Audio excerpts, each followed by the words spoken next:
मैं सच याकूब। आप देखें दोस्तों, आपका और हमारा अपना रिएक्शन यूट्यूब चैनल। दोस्तों उम्मीद करते हैं सब ठीक ठाक होंगे। वीडियो लाइक शेयर जरूर कर देना अच्छे के। तो चलते हैं दोस्तों आज की वीडियो की टाइटल पाक अंकल ने पाकिस्तानी इस्लाम को एक्सपोज कर दिया।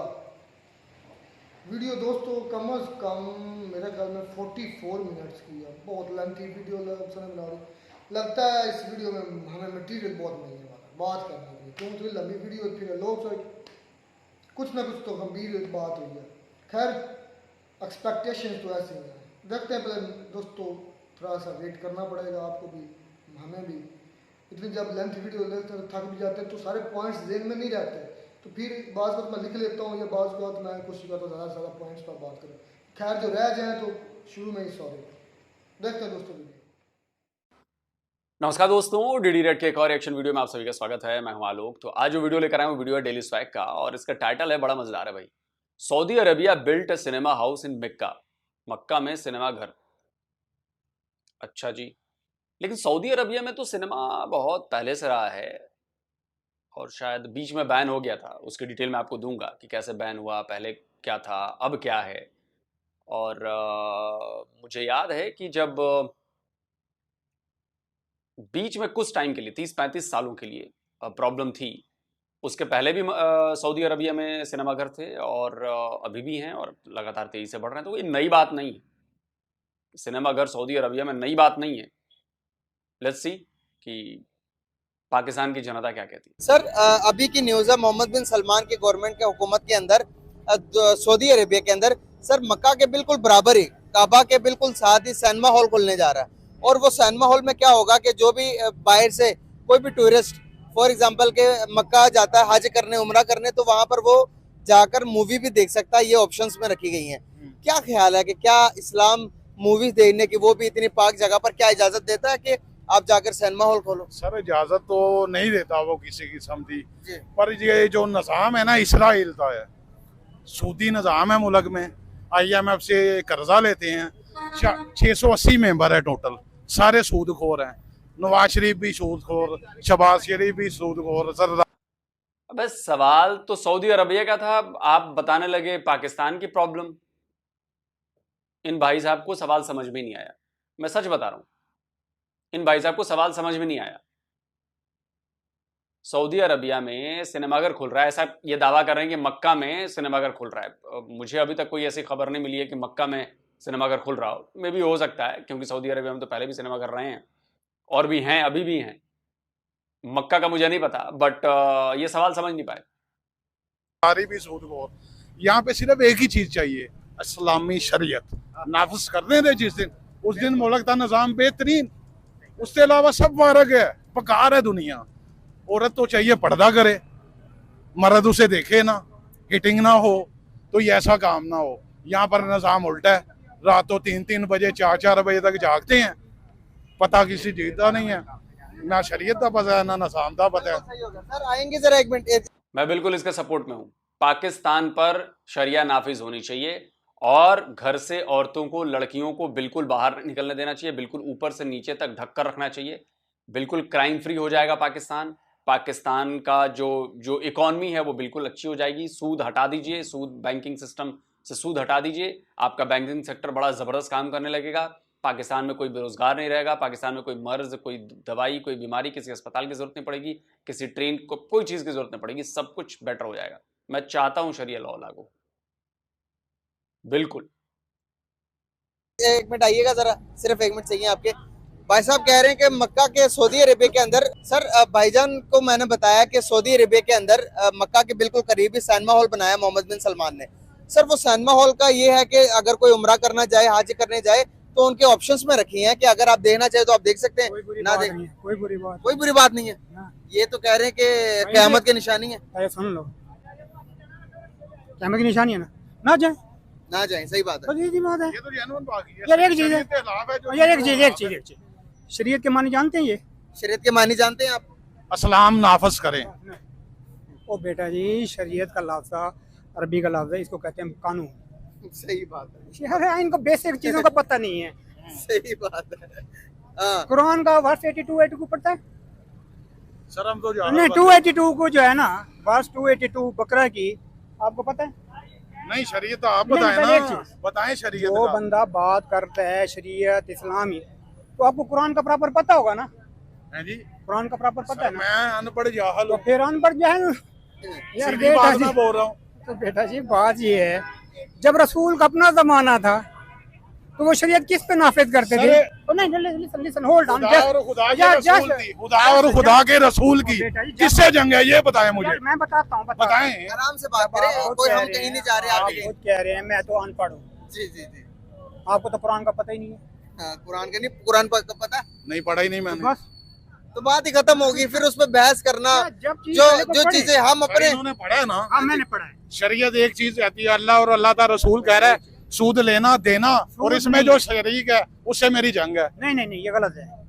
वर्स 282 पढ़ें, वर्स सूरह बकरा की है 282 जो है वो फिनेंशियल मैटर पे है। जी क्या फाइनेंशियल मैटर पे। फिनेंशियल मैटर जो है उसमें अल्लाह ताला ने लिखा है कि जब कोई फिनेंशियल मैटर आ जाए तो उसको लिख लो, लिख लो, हाँ लिखत पढ़त कर लो, सही बात है। उसमें गवाह भी थोड़ा ना उर्दू में बात करिए, इनको भी समझ नहीं, मैं आए। उर्दू में बात कर रहा हूँ। अब उसमें 2 गवाहों की भी जरूरत है, जी बिल्कुल जरूरत है। और उसमें लिखा औरत की भी गवाही की जरूरत है। हाँ जी, लेकिन अगर एक भूल जाए तो दूसरे उसको याद दिला दे। याद दिला दे। तो हमारे प्यारे मौलवी ने कहा कि वो आधी हो जाती है, किलो की बजाय आधा किलो हो जाती आधा किलो हो जाती है। है यार। हाँ, मौलवियों को ऐड किया हुआ है बहुत सारी चीजें। अच्छा, जो डीड राइटर है वो भी गवाह है, सही बात है। जो स्टाम्प फिरोश है वो गवाह है। गवाह। अब दिस इज ए कॉन्ट्रैक्ट, क्या है? कॉन्ट्रैक्ट है। कॉन्ट्रैक्ट है। मैं कहता हूँ मुझे आप 10 लाख रुपए दें, अब कॉन्ट्रैक्ट लिखा जाएगा। हम दोनों जो है ना कोई प्रॉब्लम में नहीं है। अब मैं आपसे 10 लाख रुपए 5 साल के लिए उसको इस्तेमाल करूं तो आपको क्या फायदा? बिल्कुल सही। आपको कोई फायदा है? नहीं। और मैं 5 साल बाद आपको 10 लाख ही वापस करूं जी तो आपने मेरा यूटिलाइज किया बिजनेस हाँ, में। बिल्कुल सही बात है। लफ्ज इस्तेमाल हुआ सूद। उससे नहीं, लफ्ज उससे आगे इस्तेमाल हुआ है रिबा, जिसको ये सूद बोलते हैं। बेटा जी मौलवी हज़रात आपको सही नहीं, रिबा का मतलब है बढ़ा चढ़ा के किसी चीज़ से लेना। सही बात है। इनसे पूछें कि ज़ख़ीरा अंदोज़ी के मुतल्लिक़ अल्लाह ताला ने कभी कुछ कहा है? इनके पास कोई आयत नहीं मिलेगी, ना हदीस ही नहीं मिलेगी। सही बात है। मतलब कि जो हमारे पास जो दीन है वो मौलवियों को दिया हुआ, अल्लाह का आगे दीन, सुने ना, अल्लाह की आगे किताब सुने। कुछ और मैंने कहती पढ़ा है। है ना, मैंने पढ़ा है। जी उनसे पूछें कि नजायज मुनाफाखोरी के मुतल्लिक़ रसूल ने क्या फरमाया है? पता ही नहीं। वो तो पता ही नहीं होना है, यार नहीं, आपको भी नहीं पता किसी को वो भी। तो जैनमन कह रहे हैं, यार वो पता पहले ही एक नहीं चीज़ है ना, उनको पता है ना मुझे आपको तो पता है। वैसे ही नहीं पता, क्यों तो मैं जब जाहल फिर हूँ। आओ सॉरी। मैं जाहल हूँ, मुझे तो वैसे ही नहीं तो पता। मेरा बात अब नजायज मुनाफाखोरी के मुतल्लिक़ आप प्रूव करें कि नजायज मुनाफाखोरी क्या है। असल में ये रिबा नजायज मुनाफाखोरी सर है। अब वापस उसी टॉपिक के हाँ, ऊपर हाँ। आते हैं, सऊदी के सर ऊपर। वो बात ये है, देखो एक चीज़ है, लंदन में भी ईसाई भी रह रहे हैं, जी, रह मुसलमान भी रह रहे मुसलमान भी रह हैं, रहे सारे रह रहे हैं। सारे रह रहे हैं। वहाँ हर किस्म का मुआशरा है। मस्जिद वाला मस्जिद जा रहा है, जी मंदिर वाला मंदिर जा रहा है, जा रहे हैं। चर्च वाला चर्च जा रहा है।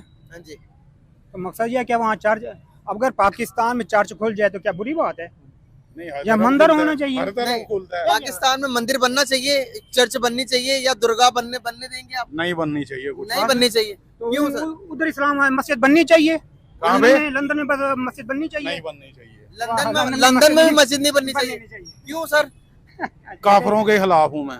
आप सर ये एक चाहिए, अच्छा, थोड़ा सा इन्हें गाइड करें। अच्छा मैं थोड़ा सा बताता इन्हें बताएं। हूँ, अगर मैं आपकी बात नहीं मानता तो इनकारी कहलाऊंगा ना, तो इनकारी का मतलब ही काफिर है। काफिर है। मैं आपकी बात ही नहीं मान रहा, आप कहते हैं मेरी बात माने, मैं कहता मैं नहीं मानता, तो उसको अरबी में क्या कहेंगे? कुफर। नहीं, ये सैलमे का जो कह रहे एक हैं, चीज ये सैलमे का जो कह अच्छा, रहे हैं आप उसके भी- बारे में कुछ बताएं। अब अनपढ़। अच्छा मसला ये, जब रसूल की जिंदगी थी, मदीना की रियासत थी, यहूदी कहते थे हम तो आपका इस्लाम नहीं मानते, नहीं मानते। तो सही उसके ऊपर तो रसूल इम्पोज तो नहीं कर रहे थे सही बात है। कि नहीं जी हमारी बात जरूर मानो। बात मानो, नहीं तो हम इस तरह के मुसलमान हमारे जैसे होते हैं। लिसन, आप जब तस्लीम कर बैठे आपको नहीं पता। सर मेरी बात तो सुने ना। बेटा जी लिसन, बात सुन। ना नहीं सुनूंगा ना, आप तो सुन ले, पहले कह सुन ले, बैठे, सुन ले, आप सुन ले। पहले कह रहे हैं कि मुझे तो कुछ नहीं पता। कुछ नहीं पता। सही बात। अच्छा, ला इकरा फिद दीन का मतलब आता है, मैंने तो आपको पहले ही बता दिया। तो फिर ला इकरा दीन का मतलब ये है कि दीन में कोई जबर नहीं, कोई जबर नहीं है। मेरी मर्जी में नमाज पढ़ूं या ना पढ़ूं, ना पढ़ो। सही बात है। रोजा रखूं या ना रखूं, ठीक है ना, मेरी मर्जी है। अगर जबर डालेगा फिर तो जबरन नमाज है, बिल्कुल सही फिर बात। तो मैं आपकी दिखावे के लिए जा रहा हूँ। शलवार ऊंची कर रहा हूँ तो आपकी दिखावे लिए कर रहा हूँ, दाढ़ी रखता हूँ तो आपकी दिखावे लिए जबर है कि कहीं मुझे मार ना दिया जाए। सही बात है। तो अल्लाह ताला क्या कह रहे हैं, ला इकराह फिद्दीन। ये तो राइट है। ये हमारे माइंडसेट में ऐसा क्यों है कि हम काफिरों के खिलाफ है? यार एक चीज है, काफिर मैं भी हूँ। हाँ काफिर का मतलब क्या होता है, जब बात ये होता है कि देखो लैंग्वेज प्रॉब्लम है। अगर मैं कहूँगा मैं आपकी बात का इनकारी हूँ, इसका मतलब क्या होगा, कोई मसला ही नहीं है। आपको प्रॉब्लम नहीं आएगा ना। नहीं, तो इसको अरबी में क्या कहेंगे? यही तो पता नहीं मुझे। काफिर। यार मैं कहता हूँ मैं चोरी नहीं करना चाहता, मैं आपकी बात का इनकारी हूँ। अच्छा, यहाँ पर सर एक चीज ऐड करेंगे, थोड़ा सा भाई की भी इस्लाह हो रही है मजीद। अब समझ आ रहा है पाकिस्तानियों कि जब हम आप लोगों को जाहिल कहते हैं, आप लोगों को असल मतलब नहीं पता, आप लोगों को असल मतलब नहीं पता। सुनी सुनाई बातों पर, मौलवियों की बातों पर। अब इन्होंने क्या कहा कि मेरी मर्जी है कि मैं नमाज पढ़ूं कि ना पढ़ूं, आप जबरन मुझसे नहीं पढ़वा सकते। अब बात समझ रहे हैं? आप कौन होते वाले हैं आप कौन होते हैं मुझसे सवाल पूछने वाले कि मैं क्या कर रहा हूं और क्या नहीं कर रहा हूं, और मैं सही हूं या गलत हूं, क्या है? आप कौन होते हैं? आपको मानना है मानो, नहीं मानना है मत मानो। लेकिन आप ये कहते हैं कि नहीं तुमको मानना भी पड़ेगा और यही जो मैं बता रहा हूं वही सही है, इसके अलावा सब झूठ है। प्रॉब्लम यहां से क्रिएट होती है जो मौलवियों की बनाई हुई है, आपके मौलानाओं की बनाई हुई है। होती रहेगी, ऑडियंस को भी बात समझ आएगी कि यहाँ पर अगर हम देखते हैं कि हमारे दिमाग में, दिलों में दूसरे नॉन मुस्लिम्स के लिए एक्सेप्टेंस नहीं है, हम उनको एक्सेप्ट नहीं करते। यहाँ पर हम कहते हैं कि हमारी चर्च, हमारी मस्जिद तो इंडिया में बननी चाहिए, लेकिन यहाँ पर मंदिर नहीं बनना चाहिए। बताता हूँ, मुसलमान का मतलब है सबमिशन ऑफ द गॉड जी। कि जो अल्लाह ताला की बात मानेगा वो मुसलमान है। ये तो राइट है। अच्छा, अब अल्लाह ताला कहते हैं मोहम्मद अब्दुल्ला को कि चोरी नहीं करनी, और वो चोरी करता है, और वो मुसलमान है। बिल्कुल। मोहम्मद गुलाम अब्बास को कहता है कि तुमने जो धोखा नहीं देना, और वो धोखा देता है। हाँ। तो फिर बात ये है कि सबसे बात है कि जो चोरी नहीं करता, जो दगा नहीं करता, जो झूठ नहीं बोलता, जो अल्लाह के अहकामात पर जितना अमल करता है वो उतना मुसलमान है। सही बात। ये तो राइट है। अल्लाह ताला ने कहीं कंडीशन नहीं लगाई, पूरे कुरान में कहीं कंडीशन, ये जो कलमा शहादत है कुरान में है ही नहीं, कि आपके 6 कलमे पूरे कुरान में नहीं है। अच्छा, अब पढ़े कुरान, पढ़े, एक किताब है आप वो नहीं पढ़ते, 6 कलिमे कुरान मजीद में नहीं है। नहीं है। लेकिन बात ये है कि आप एक किताब को नहीं पढ़ सके। हाँ।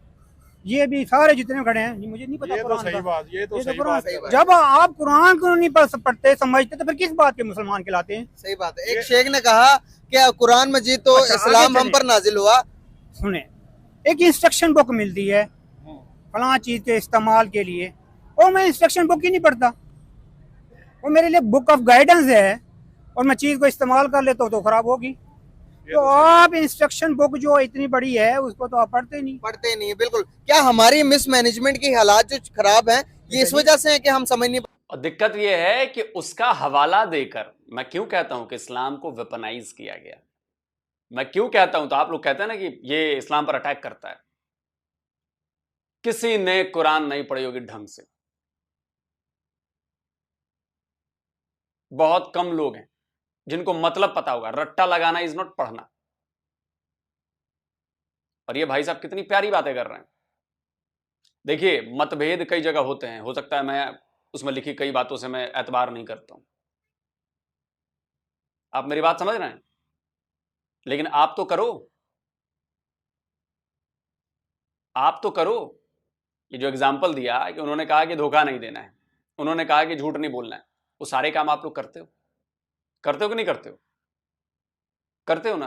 तो इसीलिए मैं कहता हूं कि जो अपने प्रॉफिट की बातों को नहीं मानते, जो प्रॉफिट ने किताब में लिखवाया उस बातों को नहीं मानते, और तुम कहते हो कि जी इस्लाम के सच्चे तुम लोग वो किला बना के किलेदार हो, शर्म आनी चाहिए तुम्हें। सवाल तो उठेंगे ही ना भाई। जब तुम्हारे आका ने कहा कि तुम्हें झूठ नहीं बोलना, जब तुम्हारे आका ने कहा कि तुम्हें धोखा नहीं देना, लेकिन तुम दे रहे हो, तो तुम तो उनकी बात नहीं मान रहे, तुम मेरी बात क्या मानोगे यार? जो आदमी अपने आका की बात नहीं मान रहा वो किसी और की बात कैसे सुनेगा? किसी दूसरे रिलीजन वाले की बात कैसे सुनेगा? नहीं सुनेगा। और यही तो मैं समझाता हूं कि इसको वेपनाइज किया गया है, लेकिन आप लोग मानते नहीं। खैर, बात है। नहीं, बात ये होती है, दुनिया की तरक्की जो होती है, आपके साइंसदान क्यों नहीं पैदा हो रहे? क्यों नहीं पैदा हो रहे? बहुत बड़ा सवाल है पाकिस्तान में। न्यूटन क्यों नहीं आ रहा? आइंस्टाइन?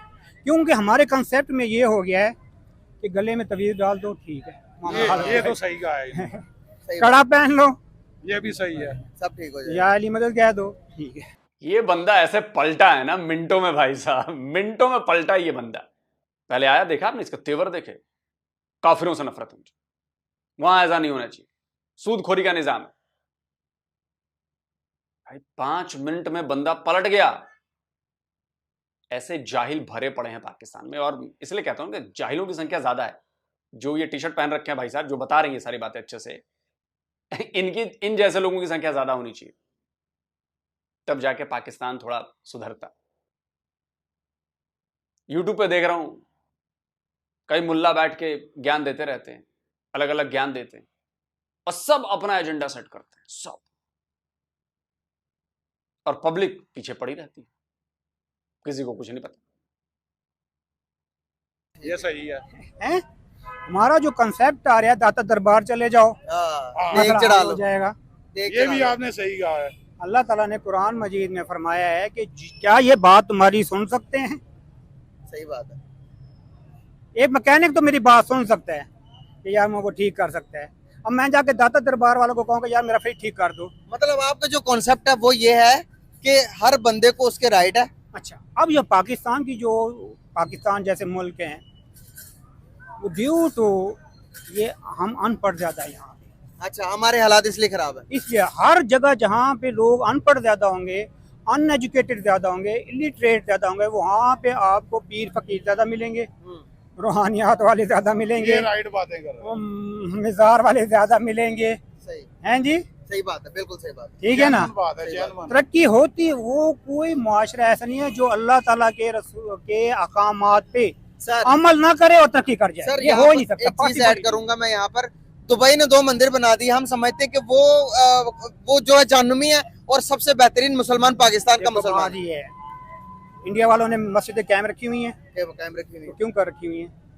और फिर तो उनका भी काम है कि भाई मस्जिदें तोड़ो। मस्जिदें तोड़ो, बिल्कुल सही। अगर आप किसी को उसके फेथ, वो समझते हैं कि मेरा फेथ सही है, मैं कहता हूँ मेरा फेथ सही है, सही बात फिर अल्लाह ताला ने जाके क़यामत वाले दिन डिसाइड करना है कि who is right and who is wrong. Exactly, ये फैसले हम करते हैं दुनिया में। ये हम कर बैठते हैं। सही बात है। अच्छा, अब मसला ये है कि जब कोई इसराइली को मारता है तो हम समझते हैं गलत कर रहा है, गलत और कर जब हम इसराइली को मारते हैं तो हम कहते हैं ठीक है। ये तो बड़ी परफेक्ट बात है। ये हम नहीं जब है, हम कोई हिंदू को मारते हैं तो हमने कहा देखो, देखा, ये पॉइंट मैं हमेशा उठाता हूं।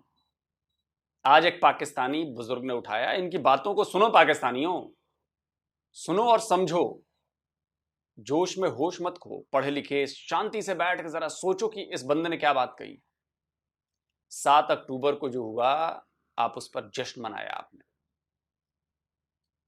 और बदले में जो इजराइल कर रहा है आप उसको कहते हो कि जी ये जुल्म है। तो जुल्म तो वो भी था 7 अक्टूबर वाला। अब आप कहोगे कि नहीं 7 अक्टूबर इसलिए हुआ क्योंकि उसके पहले इजराइल ने किया था। अब ऐसे तो फिर जाना पड़ेगा बहुत पीछे, फिर तो यहूदियों से ज्यादा, मैं कहूं क्या कहते हैं उसको, विक्टिम कोई और है नहीं। वो जमीन यहूदियों की थी, रोमन्स ने मार के भगाया, कुछ डटे रहे, कुछ लड़ाई चलती रही, फिर उसके बाद और आए, अरब्स आए, ये आए, वो आए, ऐसा है वैसा है। वो जमीन तो उन्हीं की है ना। Kingdom of Israel, kingdom of JUDA किसका है? उसके पहले तो इस्लाम नहीं था वहां पर। जब इस्लाम भी नहीं था वहां पर, तब वो यहूदी वहां पर थे, तो वो जमीन किसकी हुई? और पीछे चले जाइए,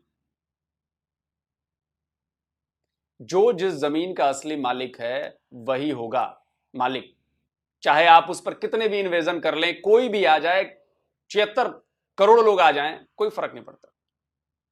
जो ओरिजिनल मालिक है, जो पहला मालिक है उसका, वही होगा मालिक। बाकी समझना समझना आपकी बात है ना। आपके समझने से इजराइल रुकने वाला है ना, आपके नहीं समझने से इजराइल छोड़ने वाला है। चलिए यार, ये हजारों साल से लड़ाई आगे 1000 साल तक और चलती रहेगी। जिसके पिछवाड़े में ताकत होगी वो जीत जाएगा, जिसके पिछवाड़े में ताकत होगी वो मारेगा। जैसे 7 अक्टूबर को हमास के पिछवाड़े में ताकत थी तो उसने मार दिया 1500 इजरायलियों को, 1000 इजरायलियों को। बदले में अब इजराइल के पिछवाड़े में ताकत है तो मार दिया उसने 40,000 लोगों को। कल को फिर आपके पास पिछवाड़े में ताकत हो जाएगी, आप भी मार देना 20,000 लोगों को। ठीक है यार, जब यही चाहिए आपको, चलिए फिर ये मत कहिए ना कि इजराइल जुल्म कर रहा है। जुल्म तो फिर आपने भी किया, जुल्म दोनों तरफ से हुए फिर। और जब दोनों तरफ के लोग जुल्म कर रहे हैं तो जिसके पास पावर होगी, जिसके पास दिमाग होगा, जिसके पास जज्बा होगा, दूसरे वाले को ठोकता रहेगा। लड़ाई में तो चलता है ना भाई, मेरी और किसी से लड़ाई हुई, वो ज्यादा ताकतवर है तो उसने 5 घुसे मारे मुझे, मैं कम ताकतवर हूं तो मैंने भी 1 घुसा मार दिया। लगना तो दोनों ने है, लगना तो दोनों ने है, लेकिन ज्यादा नुकसान किसका हुआ? मेरा हुआ भाई, क्योंकि मैंने तो 1 ही मारा, उसने मेरे 4 मारे। तो अगली बार से मुझे समझना है कि भाई लड़ना है कि नहीं लड़ना है। बाकी लड़ना है तो लड़ते रहो भाई, कोई किसी से कम थोड़ी ना है। जन्म हासिल कर दिया है। हाँ, अब जब ये हिंदू हमें मारते हैं तो कहते हैं ये दिन ज्यादती कर दी है। बहुत बहुत परफेक्ट बात है। जब हम लोंडी की बात करके किसी गैर मुस्लिम की औरतों को उठा के लाते हैं, कहते हैं ये तो शरीयत में ठीक है। तो जब हिंदू उठा के ले जाए तो वो गलत है। वो गलत है। Very good. तो बात ये है कि लोंडी का कंसेप्ट आपने निकाल के कि भाई हमला किया, माले गनीमत में औरतें भी आ गई। अच्छा भाई तुम ये ले लो, तुम ये ले लो, ये तुम्हारी लोंडी, ये तुम्हारी लोंडी, लो जी इसकी आई है गैर मुस्लिमों की, और तुमने ये तुम्हारा गुलाम, ये तुम्हारा गुलाम, ये तुम्हारा गुलाम। अब ताकत का अपना, पावर का अपना एक होता है। अगर गैर मुस्लिम पावरफुल है और आप लोग शिकस्त खा गए हैं तो क्या आप सोचेंगे क्या आपकी औरतों को कोई उठा के ले जाए और लोंडी बना ले? आप अपने लिए जायज करार दे रहे हो और दूसरों के लिए नाजायज। दूसरों की औरतों को, ये सही बात है, राइट है। यही बात मैं कहता हूं कि आप कहते हो इस्लाम का हवाला देकर कि ये हमारे में तो जायज है और हम ये करेंगे। मेरा पॉइंट समझिए, दिमाग को शांत रखिए, खून के उबाल को थोड़ा ठंडा रखिए। आप अपने इस्लाम का हवाला देकर कह देते हो कि ये तो हमारे में कहा गया है, हम इसको मानेंगे और ये करके रहेंगे और हम मजबूर हैं करने के लिए इसे। लेकिन वही काम जब सामने वाला करता है तब आप कहते हो कि ये तो जुल्म है हमारे ऊपर। आप ऐसा कैसे कर सकते हो? इसलिए कंपेयर करिए। माले गनीमत आप में शरिया के मुताबिक सही कर दिया गया, हाँ बिल्कुल, माले गनीमत उठा लो, नॉन मुस्लिमों की महिलाओं को, लड़कियों को ले आओ, जो करना है करो उसके साथ। अब चूंकि आपके शरिया में ये अलाउड है तो आप कहते हो ये तो सही काम है। लेकिन यही काम दूसरे करने लगे तो आप कहते हो हमारी मुस्लिम बहन बेटियों पर हाथ डाला जा रहा है और ये किया जा रहा है, वो किया जा रहा है। अच्छा, आप कोई भी स्टेप लेते हो, कोई भी कदम उठाते हो या कोई बात करते हो, कोई लॉजिक देते हो, तो उसको देखो कि सेम लॉजिक अगर सामने वाली कम्युनिटी जो नॉन मुस्लिम्स की है वो भी लगाएंगे तो क्या आप उसको स्वीकार करोगे? क्या आप उसको सही मानोगे? अगर वो लॉजिक आपको सही नहीं लगता है तो आपका भी हक नहीं है कि वो लॉजिक अपने इस्लाम का नाम लेकर देने के लिए कि मेरे में तो ये कहा गया है। जब आप में कहा गया है वही काम सामने वाले करेंगे तो फिर कंप्लेन नहीं करने का। यही बात ये समझा रहे हैं, लेकिन आप लोगों की तो बैल बुद्धि है, समझ में आएगी नहीं बात। इस्लाम का मतलब होता है लफ्ज पीस, PEACE, पीस। आप में तो पीस कहाँ है? आप तो कोई सा थोड़ा मुखालिफ बात करें तो आप तो डंडा सोटा उठा लेते हो। ये तो सही बात, बिल्कुल सही बात। पीस का मतलब तो ये होता है कि बचाए मैं अपने मुताबिक गलत कह रहा हूँ या गलत कर रहा हूँ, नहीं जी आपने ये शलवार ऊंची क्यों नहीं पहनी हुई, आपने दाढ़ी क्यों नहीं रखी हुई, आपने फलां काम क्यों नहीं। सर दुनिया डरती है हमसे। सर बात ये देखो, बात ये फिर पीस तो ना हुआ ना। दुनिया हमसे डरती है, सर बेटा, हमारे दुनिया नहीं डरती, अमरीका नहीं डरता आपसे। नहीं मैं ऑस्ट्रेलिया नहीं डरता। हमारे रवैयों से आपस में आप सड़कों पे तो अमरीका को खिलाफ यहाँ पर तो बड़ा आसान हो गया कि किसी को भी इस्लाम का नाम देकर उसे मार दो। अब जी है, इस्लामी जुलूस निकल रहा है, सड़कें बंद, दुकानें बंद। सही बात है। किसी कोई गाड़ी आ रही है तो डंडा उठाया तोड़ फोड़ दो, ये इस्लाम है? सही बात है, ये इस्लाम है। अपने ही मुल्क में अमेरिका के खिलाफ बातें करके, इसराइल के खिलाफ बातें करके, तोड़ फोड़ करके, और फिर वाह जी वाह बड़ी आज आपने आला तकरीर की मस्जिद शोहदा के सामने। रूह जो है ना वो मैं 100% एग्री कर रहा हूँ आपसे। यार बेटा जी, बात ये है कि इनके पास है क्या, सिर्फ कुरान ही है ना। और कुरान, रसूल के पास एक कुरान है, उसने तो कोई किताब नहीं लिखी। आपने 500 किताबें लिख दी हैं, तो फिर रसूल बढ़ के है या आप बढ़ के हैं? बिल्कुल सही। वो इज स्कॉलर। आप कहते हैं जो ज्यादा किताबें पढ़े और जो ज्यादा किताबें लिखे, तो इब्राहिम ने तो कोई किताब ही नहीं लिखी, एग्जैक्टली, मूसा ने कोई किताब ही नहीं लिखी, बिल्कुल सही बात। आपके उलमा ने 500 किताबें लिख दी हैं, ये काम है। आप उनके पीछे चल पड़े हैं। हाँ, उन्होंने लिखी या उनके तारिक पीछे जमील के ने 2-2 घंटे तकरीर कर रहा है, तो रसूल की तो 10 मिनट की भी तकरीर नहीं है। एग्जैक्टली। आपने किताब को समझ लिया है कि पढ़ के गिलाफ में लपेट के और जल्दी आओ आओ, लड़की की रुखसती हो रही है, ऊपर से गुजारा जा रहा है नीचे से। ओए, अब very good, हफ्ते के very बाद good. तलाक हो गई है। Very good, very good. आपने कुरान को क्या समझ रखा है? ना पढ़ना है, चूम के छत पे रखिए। मेरे जैसा बंदा गया ये है, तो बहुत बड़ी बात है, सिर्फ चूमना ही है, पढ़ना नहीं है। मेरे जैसा बंदा गया है और जी खत्म कुरान हो गया है और अब चावल की खिली बैठ के उनको खानी। सर अभी वाइंड अप की तरफ जाते हैं। यहाँ पर एक चीज मैं बताना चाहूंगा दुबई और सऊदीया की। सर उन्हें हम मुसलमान नहीं समझते, आला दर्जे के जो मुसलमान है वो पाकिस्तान है। आप हैं। ऐसा क्यों है? नहीं आप हैं, बस आपने अपने आप को डिक्लेयर कर दिया है। एग्जैक्टली।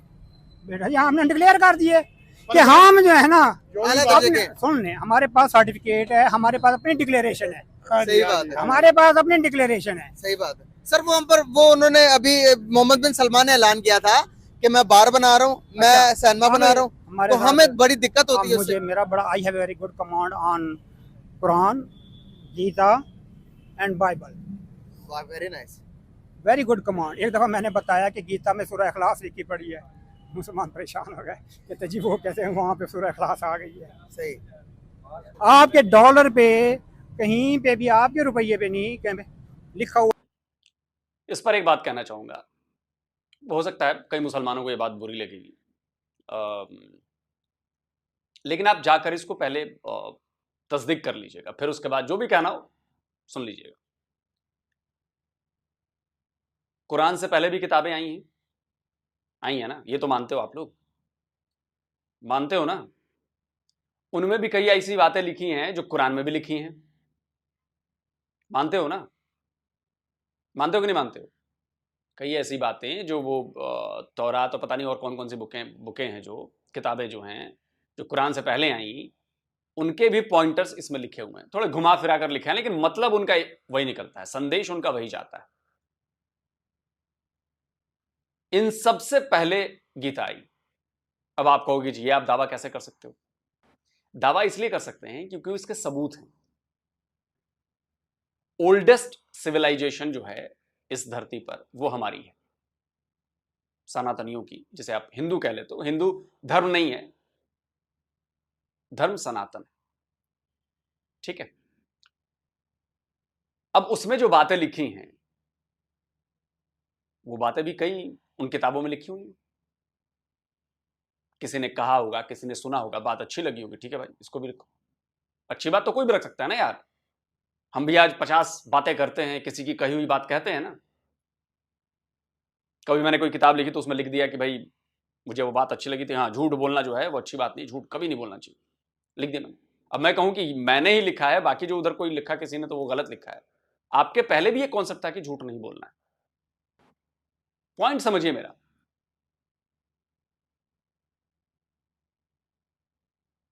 तो वो इधर से गीता में गई कि गीता से इधर गई, वो इजिली आप समझ सकते हैं कि जो सबसे पुरानी किताब होगी और उसके बाद आई किताबों में अगर वैसे ही बातें लिखी होंगी तो जाहिर सी बात है कि वहां से रेफरेंस लिया गया होगा।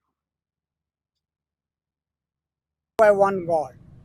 हाँ जी, डॉलर पे अभी जाके देख लें, वन गॉड लिखा हुआ है, बिल्कुल लिखा हुआ है, वन गॉड लिखा हुआ है, ठीक है? बिल्कुल सही।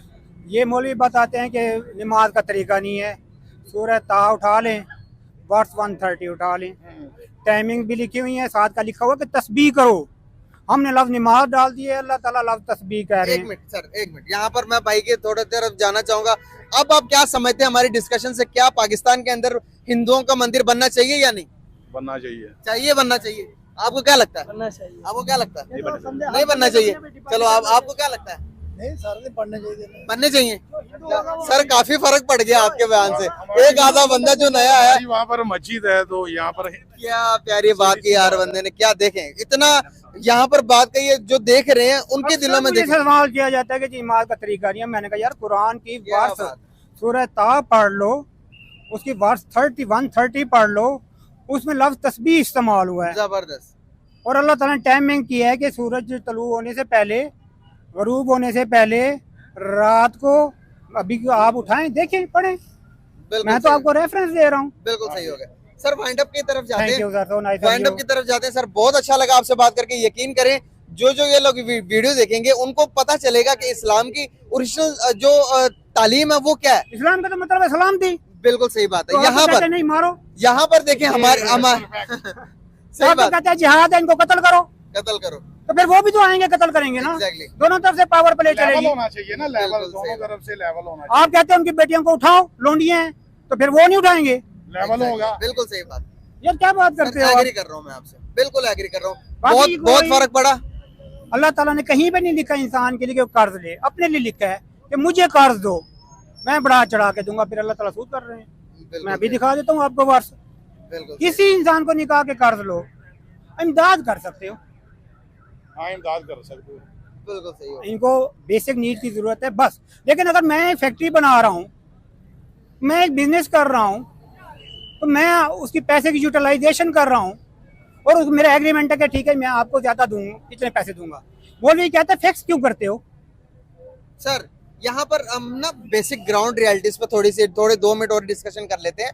यहाँ पर हमारे यहाँ पर अगर हम ये बात समझे आप, जो सूद का निजाम कहा जाता है, मैं कई बार अपने वीडियोस में समझा चुका हूं, लेकिन बुद्धि में नहीं घुसती ना, लोगों के बुद्धि में नहीं घुसती। शायद इनकी बात घुस गई, शायद इनकी बात घुस गई। खैर, और मैं तो चैलेंज करता हूं पाकिस्तानियों, तुम में अगर गैरत बची है, तुम शरिया नाफिज करवाओ और सूद का निजाम खत्म करवा दो। हम तुम्हारा मजाक पता है क्यों उड़ाते हैं? मजाक इसलिए उड़ाते हैं, हर पाकिस्तानी ये कहता है मैक्सिमम कि सूद का निजाम, सूद का निजाम, सूद का निजाम। अबे 77 साल बीत गए, 98% मुसलमान हो तुम लोग, और आज तक सूद का निजाम चल रहा है। इसलिए हंसते हैं हम तुम पर।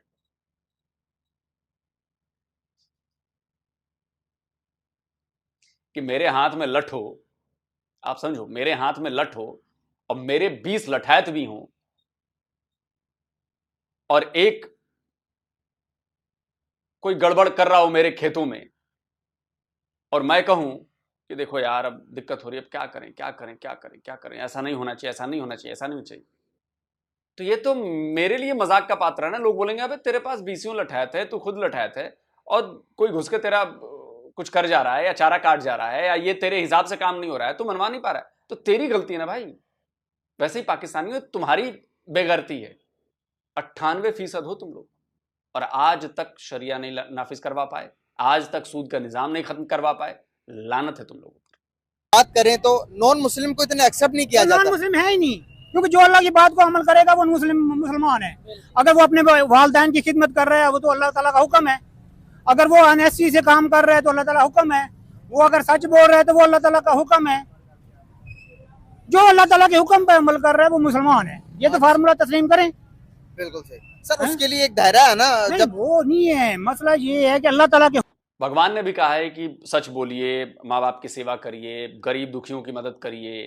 तो हम भी यही मानते हैं कि जो ये सारे काम कर रहा है वो सब हिंदू हैं, सनातनी हैं। जो अपने माँ बाप की सेवा कर रहा है, जो अपने भाई बहनों की मदद कर रहा है, जो बच्चों को पढ़ा रहा है, गरीबों की मदद कर रहा है, जो मेहनत कर रहा है, जो सच बोल रहा है, ईमानदार है, बेईमानी नहीं कर रहा, वो सब हिंदू हैं, सब सनातनी हैं।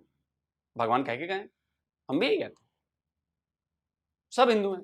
इसलिए तो हम कहते हैं वसुधैव कुटुंबकम, पूरी दुनिया एक है।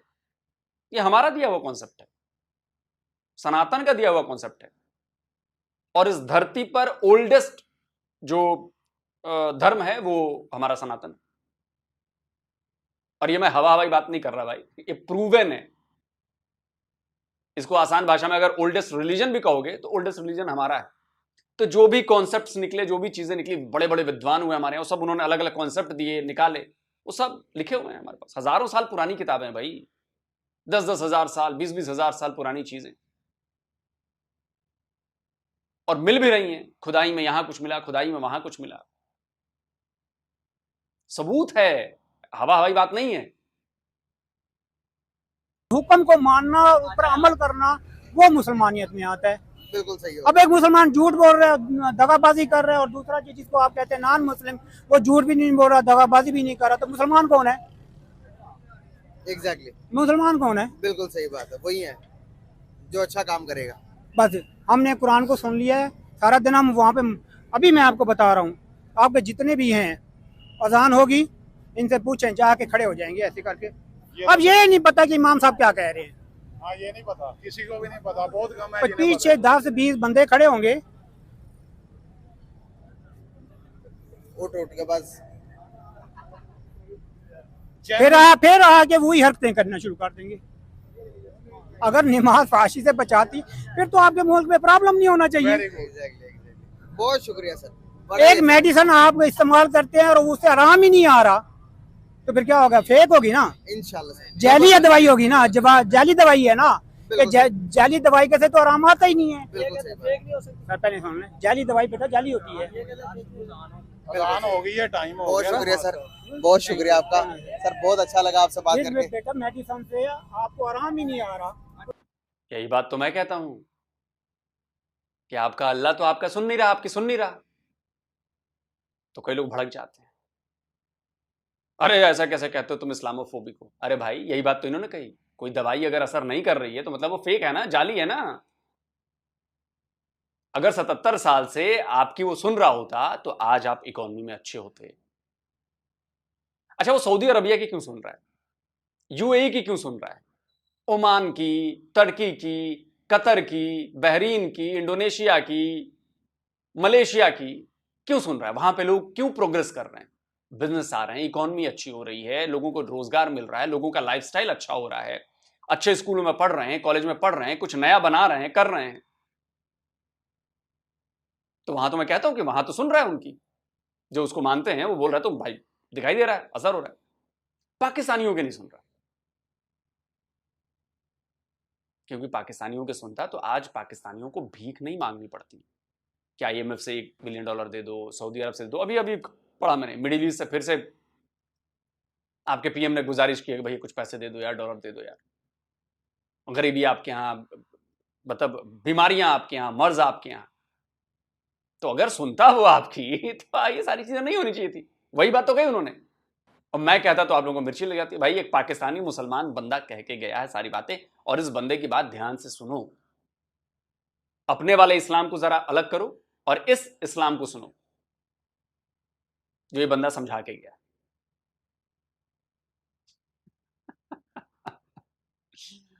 और चलो अब आते हैं जी कि सिनेमा हॉल और ये और वो। देखो, जायज नहीं है, नाजायज नहीं है, ये सिनेमा हॉल अब 1400 साल पहले तो था नहीं, ठीक है, ये तो मुल्लाओं और मौलवियों की देन है। 1400 साल पहले तो बहुत सारी चीजें नहीं थी, कार नहीं थे, रॉकेट नहीं थे, हवाई जहाज नहीं थे, मोबाइल नहीं था, और भी बहुत सारे, बंदूकें नहीं थी, टैंक नहीं था। आप मेरी बात समझो, बहुत सारी चीजें नहीं थी। आज का बंदा ये कैसे तय करेगा कि ये चीजें इसमें हराम है कि जायज है कि नाजायज है? ये कैसे तय करोगे आप?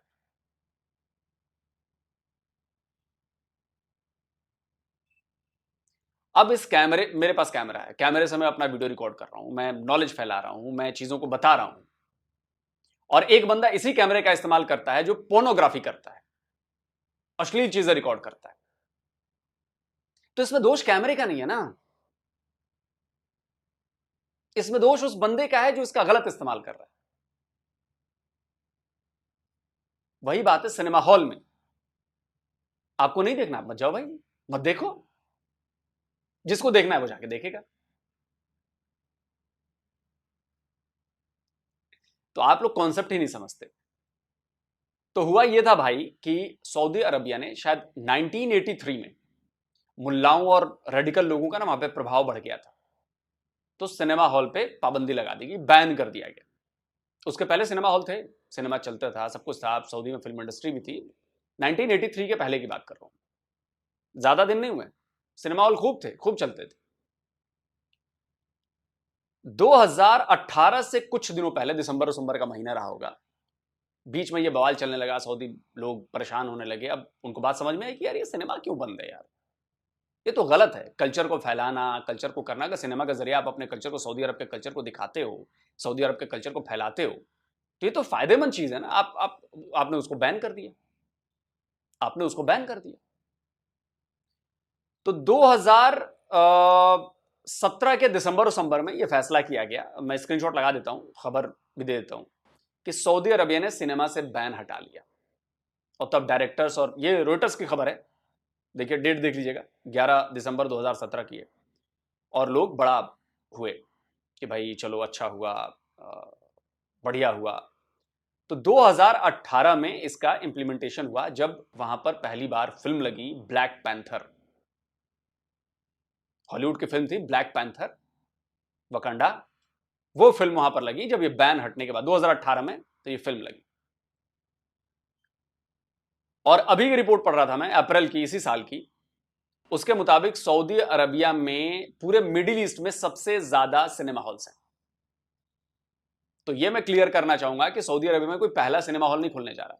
सऊदी अरब में 1983 से पहले भी कई सारे सिनेमा हॉल थे, और 83 में बैन लग गया तो बंद हो गए। 2018 में, 17 में वो बैन हटा, 2018 से फिल्में लगनी शुरू हो गई और नए सिनेमा हॉल बनने शुरू हो गए।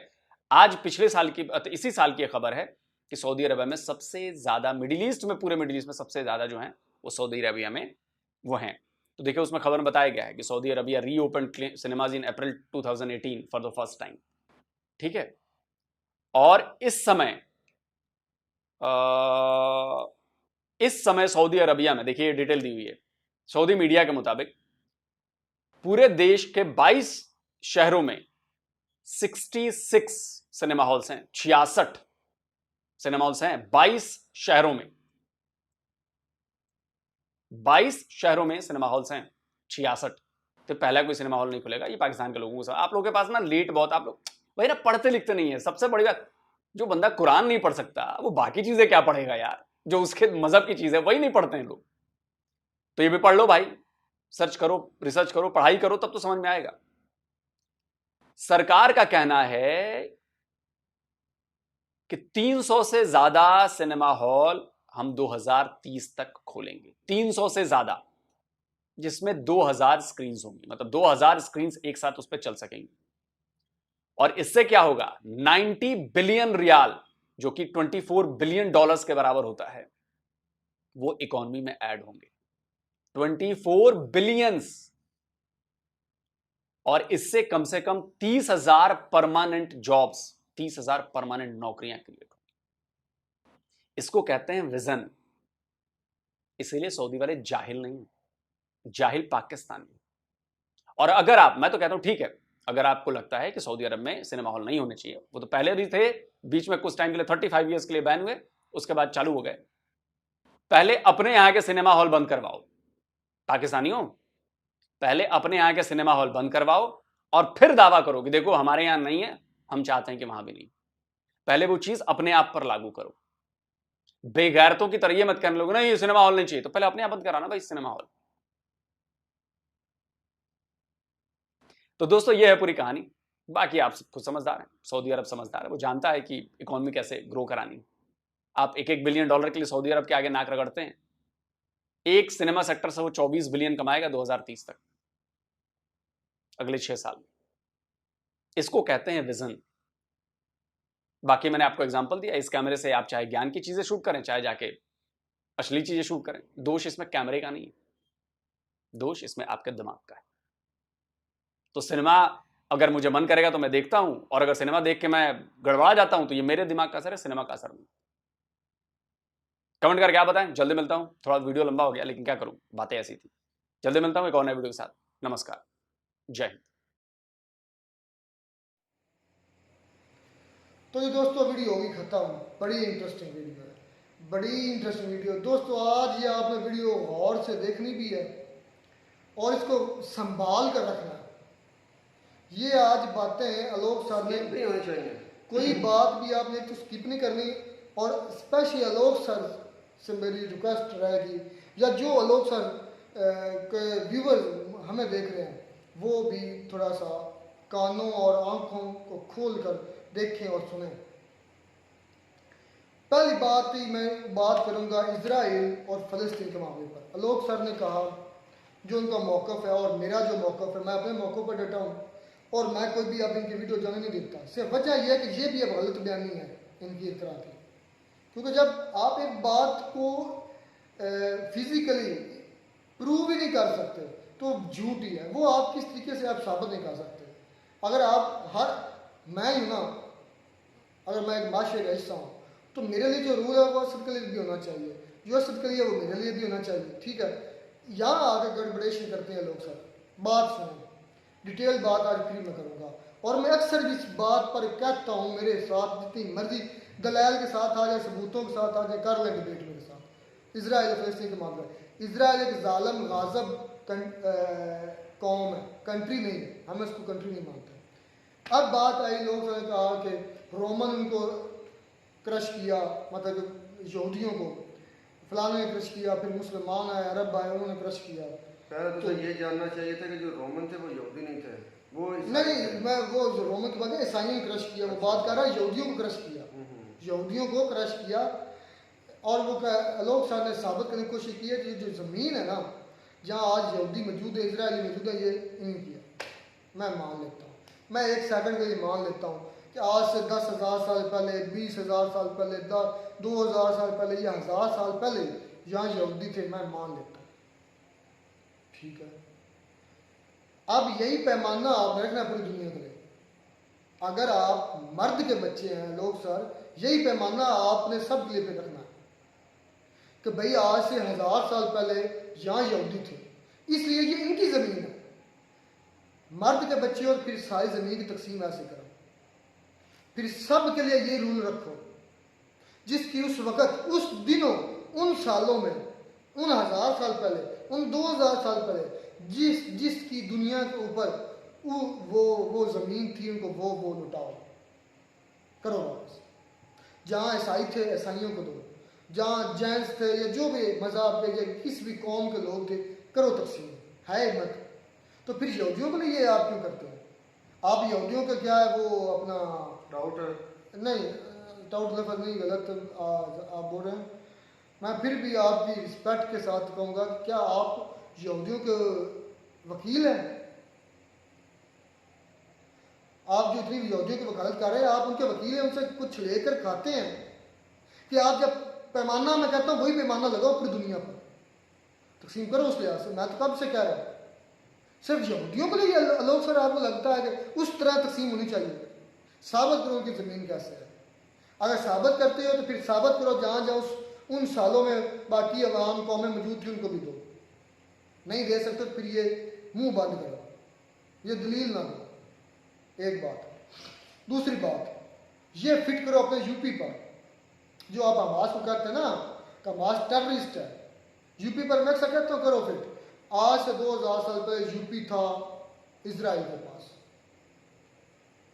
वहाँ हिंदू आए, उन्होंने उनको दुर्गत बनाई। 2,000 साल पहले हिंदू आए, उन्होंने वहाँ से उनको भगाया, वो चले गए, यहूदी फिर चले गए जर्मन या दूसरी कंट्री में चले गए, फिर उधर से छितर मारे, क्या हिटलर ने छितर मारे, 60 लाख होलोकास्ट एक हुआ, उनको भून डाला, उनको जहरीली गैसों से मार डाला। फिर वो उधर से 2,000 साल बाद आज से 1700 साल पहले यूपी में फिर आ गए। और यूपी में आए कैसे ये भी सुन लो कहानी। लोग सर को शायद पता नहीं, पढ़ते नहीं है कि नहीं पढ़ते तो बड़े हैं, लेकिन शायद मस्तूरे बने हुए हैं, जानबूझ के करते हैं, जानबूझ के ये बातें करते हैं, मस्तूरे हैं, प्रोपेगेंडा क्रिएट करते हैं। जब यहूदी आए थे ना, मेरे पास स्क्रीन शॉट है, जब यहूदी आए थे ना अरब के अंदर, उनका जो शिप था, जब बैंड बजाई थी, हिटलर ने उनकी इज्जतों को नीलाम किया था, उनके सरों से बना दी थी अपना, क्या उसको कहते हैं, खोपड़ियों के मीनार बना दिए थे, जहरीली गैसों में उनको जला दिया था। तो उस वक़्त जब वो आए थे ना अरब के अंदर, तो उनके शिप के ऊपर लिखा था, प्लीज़ अहले अरब हमें जगह दो, हमें हिटलर ने हमारी बैंड बजा दी, हिटलर ने हमें तबाह कर दिया, खुदा क्या वास्ता हमें इधर आने दो। इस तरह वो आए थे। फिर यूपी के अंदर आ जाते हैं भी तरले मिलते करके, फिर आस्ता आस्ता यूपी को खाना शुरू कर देते हैं, खाते खाते पूरा यूपी कब्जा लेते हैं और आगे का प्लान होता है पूरा इंडिया। और आपने फिर फिट करना है भाई 2000 साल पहले तो यूपी इनका था, ले जाए, दे दोगे? है हिम्मत इस सवाल का जवाब देने के? दे दोगे? दूसरी मिसाल जो मैंने दी थी, दे दोगे? अंग्रेजों की, जब हिंदुस्तान पर अंग्रेज का सॉरी, कमेंट्स आए थे भगत सिंह की, मैंने बात की थी, भगत सिंह फ्रीडम फाइटर था तो उसको टेररिस्ट लोगों का, क्या उसने रेप किया था? क्या उसने बेगुनाह लोगों को मारा था? भगत सिंह ने कौन सा था? नहीं मारा था। अंग्रेज जो मारे थे वो क्या था? वो गुनाहगार थे, मारा था क्योंकि वो काबिज थे हिंदुस्तान पर। इसके अलावा जो बाकी हिंदू फाइटर हुए हैं क्या थे वो? आप उनको क्या मानेंगे? क्या उन्होंने अंग्रेजों को नहीं मारा? टीपू सुल्तान ने क्या किया था? अंग्रेजों को नहीं मारा था। हैदर अली ने क्या किया था? अंग्रेजों को नहीं मारा था। निजाम ने क्या किया था? अंग्रेजों को नहीं मारा था। क्या वो फिर टेररिस्ट थे?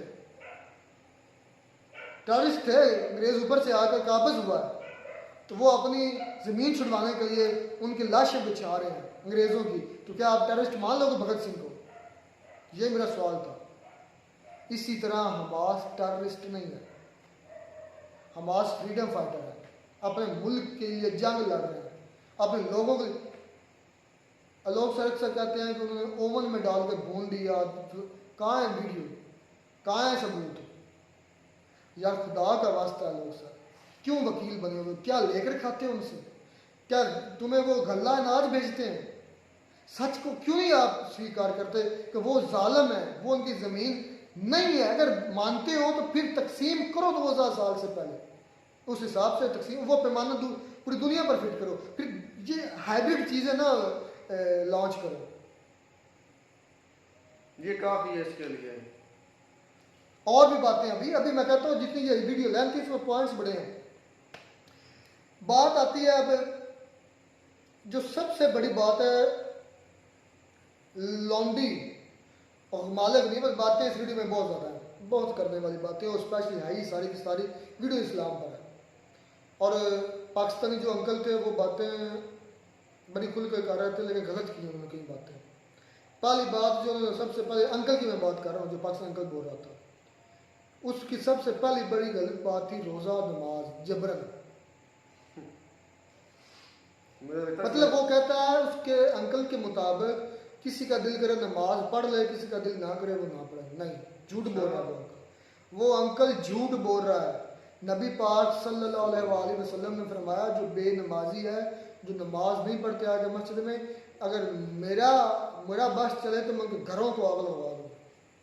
वो नमाजी जो घर में नमाज पढ़ते हैं, मस्जिद में नहीं आते, उनके लिए होगा। जो पढ़ते नहीं है सोचो का क्या हाल होगा। उसकी एक मिसाल देता चलो। वो अंकल प्रोपेगेंडा कर रहे थे, झूठ बोलते हैं, वो इस्लाम को मैनिपुलेट कर रहा है। एक मिनट मेरी बात सुन। कुरान पाक में हुक्म है ज़कात दे, हदीस में भी इसका हवाला मिलता है।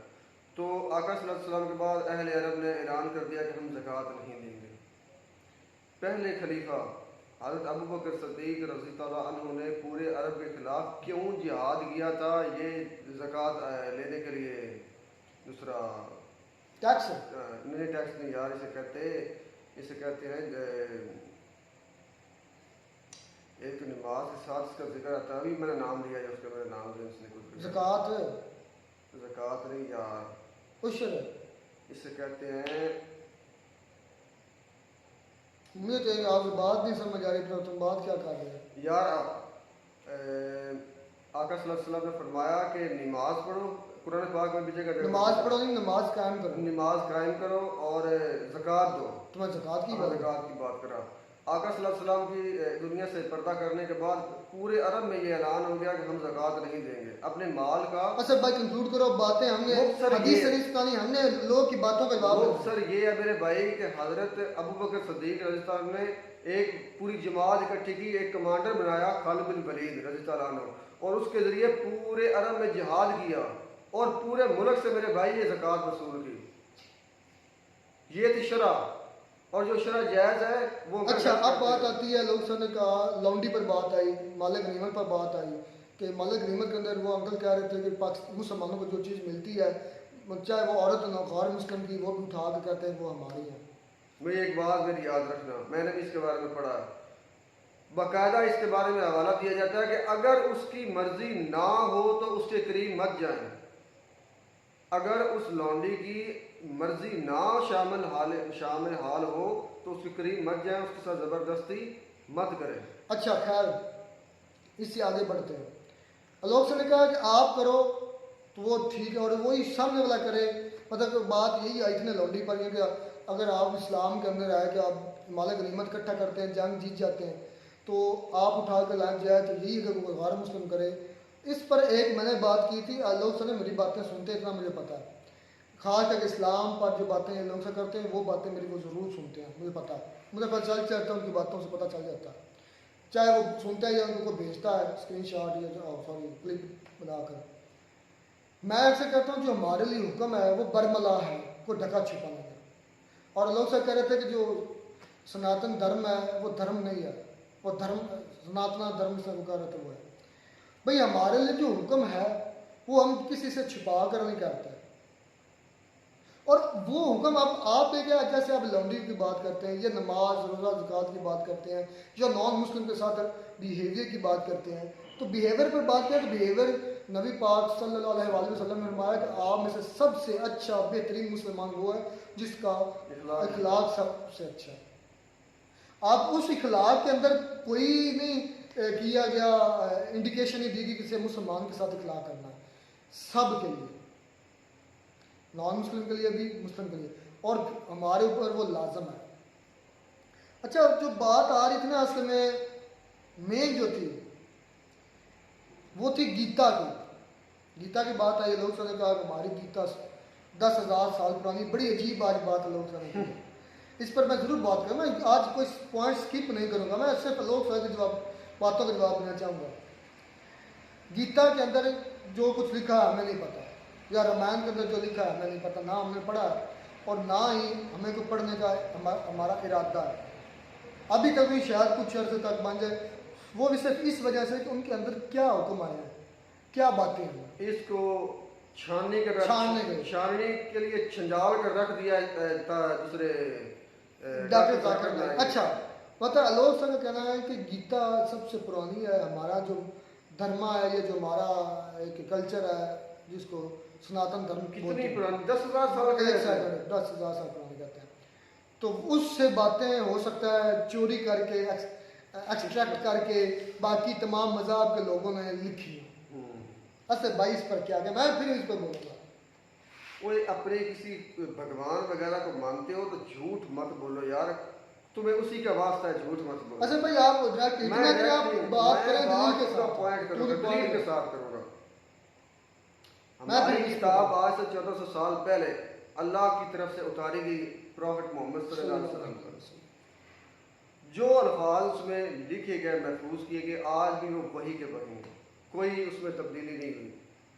आप मानी में तब्दीली कर सकते हैं, तशबीह में मतलब जो तफसीर जो लिखता है उसमें तब्दीली हो सकती है, लेकिन लफ्ज़ जूम का तू, और ये चैलेंज है, आप चैलेंज करते हैं, हम आपको चैलेंज करते हैं।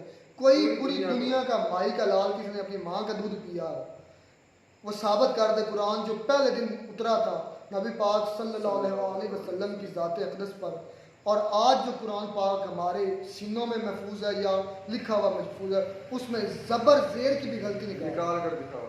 तो अगर आपने चोरी किया होता या आपकी किताब से वो मतलब इधर उधर होता तो उसमें भी मेरे भाई गलतियाँ थी। ये दलील है कि अल्लाह ने खुद अपने फरिश्ते के जरिए अपने पाक महबूब सल्लल्लाहु अलैहि वसल्लम पर यह कुरान पाक आसमानी किताब नाज़िल की, और उसकी सबसे बड़ी दलील ये है। यहाँ पर आप झूठे हैं, यहाँ पर आपकी वो दलील नहीं मानी। अच्छा, वो अंकल की एक बात का मैं जवाब देता चाहिए, वो बात है जो सही थी वो भी बोलनी चाहिए।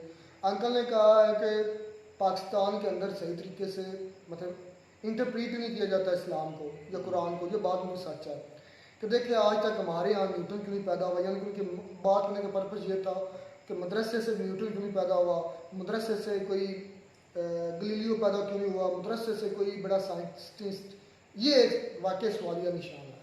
लेकिन अगर मदरसे की बात आई है तो मैं यहाँ जरूर करना चाहूँगा, जाबर बिन हयान को जानते होंगे शायद, बहुत बड़े साइंटिस्ट हैं, ठीक है, वो जो साइंसदान थे वो मदरसे के थे। फिर आगे आ जाओ, अल ब्रूनी का शायद आपने नाम सुना होगा, वो भी मदरसे के स्टूडेंट थे। आगे आ जाओ। उसके बाद है अबुल कासम ज़हरावी, वो भी मदरसे के स्टूडेंट है और वो कुर्तबा यूनिवर्सिटी के सबसे बड़े सर्जन रहे हैं। मॉडर्न सर्जरी जो है ना, मॉडर्न सर्जरी आज जो ये उसी की देन है। ये उसी की देन है। जो पुराने हालात है ना उसके अंदर मॉडिफिकेशन जो करने वाला वो मेरे भाई किताब तो लिखी, साथ में डिजाइनिंग की कि वो हजार की तस्वीरें बनाई जिनके जरिए यकूब कुंदी, या मुझे मैं नाम ले रहा हूँ जो आपको खुद आपने सर्च करना है। अबू रेहान अल बरूनी, उसके बाद जाबर बिन हयान, ये सारे मदरसे के स्टूडेंट हैं। जाबर बिन हयान को तुम निकाल दो, केमिस्ट्री तुम्हारी टिकती नहीं है, पूरी पूरी केमिस्ट्री तुम्हारी खत्म है। क्योंकि जाबर बिन हयान ने नाइट्रिक एसिड, सल्फ्यूरिक एसिड और दूसरा तीसरा हाइड्रोक्लोरिक एसिड बनाया था। ये 3 एसिड केमिस्ट्री से निकाल दो। मेरा चैलेंज है जो केमिस्ट्री पढ़ते हैं, मैं मुझे तो पता था, फिर थोड़ा बहुत अली बे तो पता ही है केमिस्ट्री का। ये 3 केमिकल निकाल दो, केमिकल के जो बादशाह हैं, मैं देखता हूँ केमिस्ट्री कहाँ बचती है। कोई मुझे कंपाउंड बना कर दिखाओ, नया कोई तजर्बा करके दिखाओ, इनके बगैर कोई रिएक्शन करके दिखाओ। कहीं ना कहीं लिंक हाइड्रोक्लोरिक एसिड का है, सल्फ्यूरिक एसिड का है, नाइट्रिक एसिड का है। यार ये अच्छे से जानते हैं कि जितनी भी जिद्दत आई है ना वो अब आ रही है। और उनको बनाने वाले जाबर बिन हयान इमाम जाफर सादिक के शागिर्द थे और मदरसे में पढ़ते थे और इमाम जाफर सादिक के बारे में बहुत ज़्यादा जानते हैं। उनको निकाल दो केमिस्ट्री से 3 एसिड को। केमिस्ट्री मुझे बताओ कहाँ रुकती है। इब्न हशम के बारे में जानते हैं। आज जितने कंपाउंड बन रहे हैं ना, इनऑर्गेनिक या ऑर्गेनिक कंपाउंड की मैं बात कर रहा हूँ, सारे के सारे एसिड का कहीं ना कहीं कनेक्शन जरूर है। इब्न हशम के बारे में कहा जाता है कि ये जो आपकी आंख के बारे में सर्चिस, जो इतनी ज़रा जिद्दत आई है, ये बुनियाद होने की है। वो भी मदरसे के स्टूडेंट थे, मदरसे के स्टूडेंट हैं। आज मैं भी पूरा तुल कर आया था, मुझे पता था कि इस तरह की बातें होती है, तो मुझे भी पता। पाकिस्तान की मसला पता क्या है, पाकिस्तान में ठीक तरीके से पढ़ाने वाला कोई नहीं, ये हकीकत है। कुरान के तो आपको कारी बहुत मिल जाएंगे, हाफ़िज़ कुरान मिल जाएंगे, तफसीर वाले मिल जाएंगे, लेकिन दुनिया की तालीम को छोड़ते हुए मेडिसन का बादशाह है, या मुझे नाम लिखो, वो भी मुस्लिम, वो भी मदरसे का स्टूडेंट था। मेडिकल के शोबे का बादशाह, या कि जो मेडिसन दवाइयाँ फार्मेसी है, जो उनका जो बादशाह है ना, देसी पर आ रहा हकीम लुकमान कौन थे। हिकमत ख़त्म हो जाती है, हकीम लुकमान को निकाल दो तो वो भी मुस्लिम तो नहीं मैं कहता, वो नबी थे, नबी मानते हैं, उनको नबी दर्जा दिया जाता है। वो पहले थे, लेकिन वो जो था ना दीन इब्राहिम के अंडर आते हैं। और दीन इब्राहिम असल में तकरीबन, मैं इसमें गलत मैंने नहीं करूँगा, दीन इब्राहिमी, क्योंकि इब्राहिम की नस्ल से हमारे नबी पाक सल्लल्लाहु अलैहि वसल्लम, ठीक हो गया, उसको निकाल दो, हिकमत ख़त्म है। जब हकीम लुकमान को निकाल दो हिकमत में से, हिकमत ख़त्म है। जाबर बिन हयान को निकाल दो केमिस्ट्री में से, केमिस्ट्री ख़त्म है।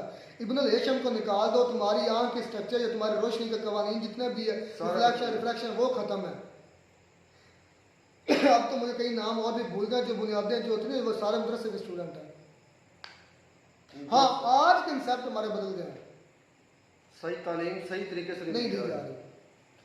अच्छा, एक और इम्पॉर्टेंट बात, सूद के निज़ाम पर लोग ने बात की और चैलेंज किया कि आप में गैरत बची है तो आप सूद का निज़ाम ख़त्म कर दें और दुनिया में सर्वाइव करके दिखाएं। तो मैं लोग सर आपको चैलेंज, एक मिनट, मैं लोग सर आपको चैलेंज करता हूँ। आप दीन इस्लाम का जो पहला माशरा था, जिसे मदीना का माशरा कहते हैं, या उसवा हसना, या नबी पाक सल्लल्लाहु अलैहि वसल्लम की शरीयत का माशरा बोलते हैं, उसको स्टडी करो। और मेरा चैलेंज है, दिखा दो कहाँ है उधर सूद, और फिर चैलेंज है मुझे दिखा दो क्या वो खुशहाल नहीं थे।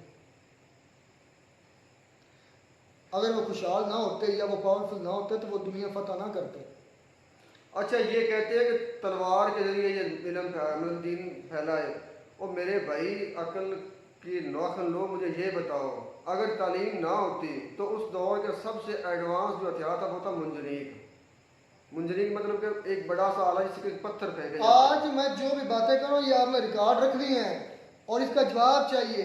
आपने बात की सूद का निज़ाम किया, आपने कहा कि आपके माशरे के लिए सूद ख़त्म नहीं हो सकता, आप सूद के बगैर नहीं चल सकते। तो मेरा चैलेंज है, जो इस्लामी माशरा था हमारा पहला, नबी पाक सल्लल्लाहु अलैहि वसल्लम और सहाबा कराम का जो दौर था, उधर मुझे दिखा दो सूद। और फिर चैलेंज है, मुझे दिखा दो क्या उन्होंने सूद का निज़ाम के बगैर तरक्की नहीं की, क्या दुनिया में नहीं फैले, क्या दुनिया को ज़ेर नहीं किया।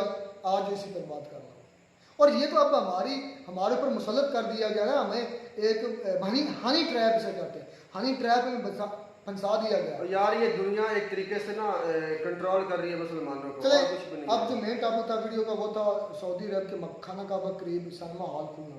पैसा पैसा हाँ वही पैसा, एक सेकंड से भाई, बस वो बिल्कुल एंड पर लोग ने दिखाया कि विजनरी लीडर है मोहम्मद बिन सलमान को, उनको पता आयल ख़त्म हो जाना है, तो हमने कहीं से तरीके से टूरिस्ट लाने हैं या कोई ना कोई नया हमने अपनी जो इकॉनमी किसी और तरफ शिफ्ट करनी है, तो वो इसलिए सिनेमा हॉल खोल रहे हैं।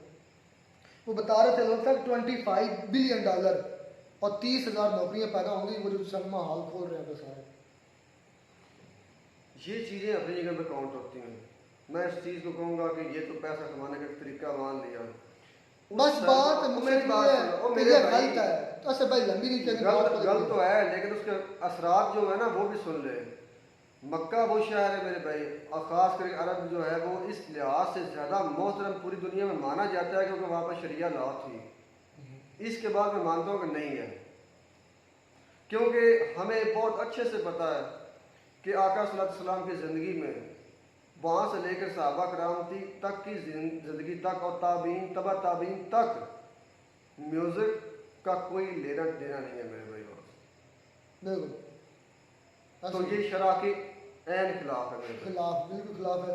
और बात एंड भाई वही करता जाऊँगा, हमारी शरीयत के अंदर जो है मैं बरमला हम कहते हैं, हम गुलाम हैं, हम वही करेंगे जो हमारी शरीयत हमें कहती है। कोशिश करते हैं जितना हो सकता है ज़्यादा से ज़्यादा कोशिश करते हैं। और बात आई मुस्लिम लड़कियों को हाथ लगाने की, तो मतलब आप अगर लौंडियाँ बना कर ले जाते हैं तो मुस्लिम की अगर कोई उठा ले तो आप चीर कर रख देंगे। सिंपल एक लफ्ज़ का जवाब है। और आपसे हो सकता है तो आप कर लें, करके देखते हैं, ठीक है ना, आपसे हो सकता है आप कर लें, क्योंकि हमारे लिए तो हुक्म है कि आप अपनी माँ बहन बेटी का हिफाजत करें। और जो भी आपकी, चाहे वो रिश्ता आपका खूनी है कि नहीं है, जो भी एक इस्लामी बहन है वो आपकी बहन है और उसकी हिफाजत करना आप पर लाजम है, उसकी इज्जत करना आप पर लाजम है, इसलिए हम करेंगे। और जो मैंने कहा राजा दहर की हिस्ट्री पढ़ कर देखो तो पता चल जाएगा तुम्हें। चले खैर मिलते हैं नई वीडियो में नाटक साथ। God bless you.